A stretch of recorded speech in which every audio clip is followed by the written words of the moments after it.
नमस्कार साथियों।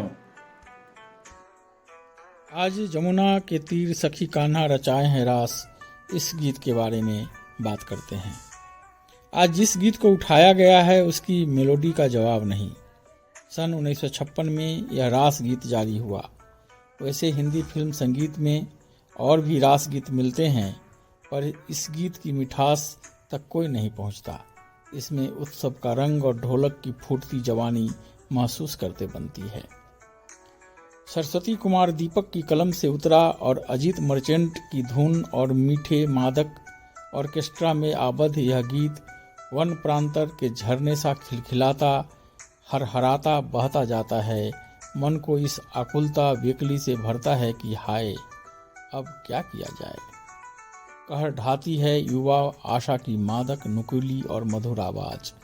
ऐसा लगता है कि किसी कुंवारे जंगल की खुशबू हमें सब ओर से घेरती चली जा रही है और अनेक बूटियों की गंध हमारी रगों की पलकों को खोलती जा रही हैं। धुन इतनी मीठी है और ढोलक की लीड में चलता ऑर्केस्ट्रा इतना खुशगवार है कि कुछ पल को ऐसा लगता है कि दुनिया में सब और बहार ही बहार है, जवान ही जवानी है, ताजगी ही ताजगी है। इस गीत की जान है 5वें दशक की युवा, भोली भाली और जीवंत आशा।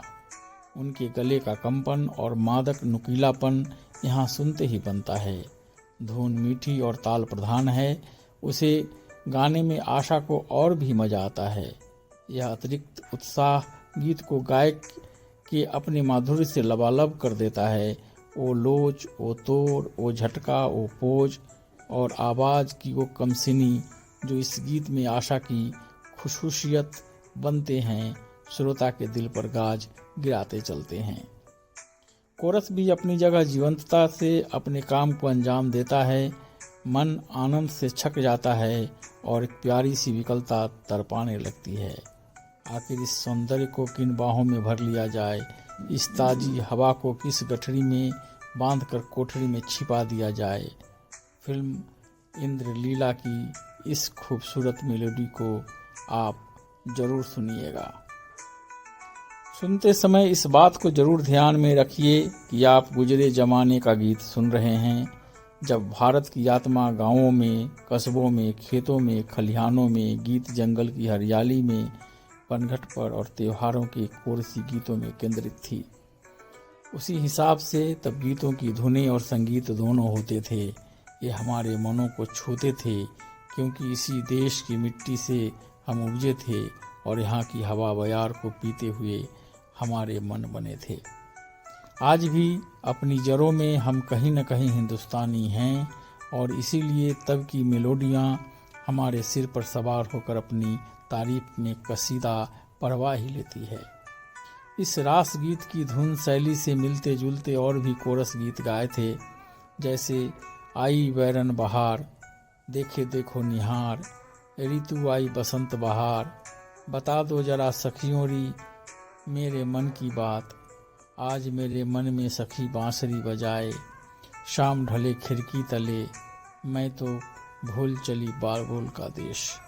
मगर अजीत मर्चेंट की बंदिश और ऑर्केस्ट्रा की बात और है। उसमें गुजराती गरबे का रंग असलियत के बहुत करीब होकर गुजरता है। ऐसा शायद इसलिए कि अजीत जी स्वयं गुजराती हैं और उनका मन गुजराती संस्कृति से रचा बचा है। आज रास गीतों में दिल को छू लेने वाली ऐसी मधुर धुनें कहाँ मिलती हैं।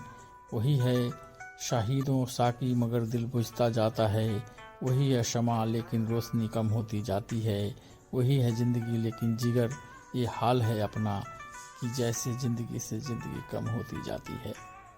तो दोस्तों, आज के लिए बस इतना ही। जल्द ही मिलेंगे फिर नए वीडियो के साथ, तब तक मुझे विदा दीजिए। और हाँ, अगर अभी तक आपने मेरे इस चैनल को सब्सक्राइब नहीं किया है तो सब्सक्राइब कीजिए, लाइक कीजिए। नमस्कार, जय हिंद, जय भारत।